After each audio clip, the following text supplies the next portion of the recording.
पश्चिम Asia में चल रहे तनाव के कारण वैश्विक ऊर्जा बाजारों में हलचल देखने को मिल रही है, लेकिन भारत में स्थिति पूरी तरह नियंत्रण में बताई जा रही है। रक्षा मंत्री राजनाथ सिंह की अध्यक्षता में हुई बैठक में देश की पेट्रोल, डीजल और एलपीजी आपूर्ति की विस्तृत समीक्षा की गई। अधिकारियों ने जानकारी दी कि सप्लाई चेन मजबूत और किसी भी क्षेत्र में कोई कमी नहीं है। सरकार ने स्पष्ट किया कि आवश्यक वस्तुओं की उपलब्धता सामान्य बनी हुई है और बाजार में किसी प्रकार की अस्थिरता नहीं है। बैठक में बताया गया कि देश में ईंधन की कोई कमी नहीं है और आपूर्ति व्यवस्था सुचारू रूप से काम कर रही है। एलपीजी उत्पादन में भी पहले की तुलना में वृद्धि दर्ज की गई है, जिससे घरेलू उपभोक्ताओं को राहत मिली है। सरकार का कहना है कि अंतर्राष्ट्रीय परिस्थितियों के बावजूद भारत ने अपनी ऊर्जा सुरक्षा को मजबूत बनाए रखा है। कच्चे तेल की आपूर्ति को लेकर विभिन्न देशों के साथ लगातार संपर्क किया जा रहा है, ताकि किसी भी संभावित जोखिम को समय रहते नियंत्रित किया जा सके। सरकार ने स्थिति पर कड़ी नजर बनाए रखने के निर्देश दिए हैं। अनौपचारिक मंत्री समूह की इस बैठक में सप्लाई चेन को और अधिक मजबूत बनाने पर भी जोर दिया गया है। अधिकारियों ने बताया कि बंदरगाहों, रिफाइनरी और वितरण नेटवर्क की लगातार मॉनिटरिंग की जा रही है।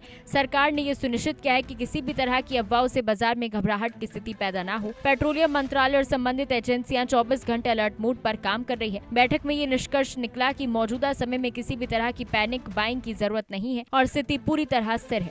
बैठक के बाद रक्षा मंत्री राजनाथ सिंह ने सोशल मीडिया प्लेटफॉर्म एक्स पर जानकारी साझा करते हुए कहा कि देश में पेट्रोल, डीजल और एलपीजी की आपूर्ति सामान्य है। उन्होंने नागरिकों से अपील की कि वे अफवाहों पर ध्यान न दें और केवल आधिकारिक जानकारी पर भरोसा करें। सरकार का फोकस ऊर्जा सुरक्षा को मजबूत बनाए रखना और सप्लाई चेन को लगातार सक्रिय रखने पर है। अधिकारियों ने भी स्पष्ट किया कि मौजूदा स्थिति में किसी भी तरह की कमी या संकट की संभावना नहीं है। सरकार ने ये भी स्पष्ट किया कि एलपीजी का उत्पादन देश में पहले से हो रहा है और जरूरत के अनुसार सप्लाई लगातार बढ़ाई जा रही है। बैठक में प्रधानमंत्री नरेंद्र मोदी के नेतृत्व की सराहना की गई और कहा गया कि कठिन वैश्विक परिस्थितियों में सरकार ने त्वरित निर्णय लेकर स्थिति को स्थिर बनाए रखा है। अधिकारियों ने बताया कि ऊर्जा सुरक्षा को लेकर भारत पूरी तरह सतर्क है और हर स्तर पर निगरानी जारी है। देश में ईंधन और आवश्यक वस्तुओं की उपलब्धता पूरी तरह सामान्य बनी हुई है।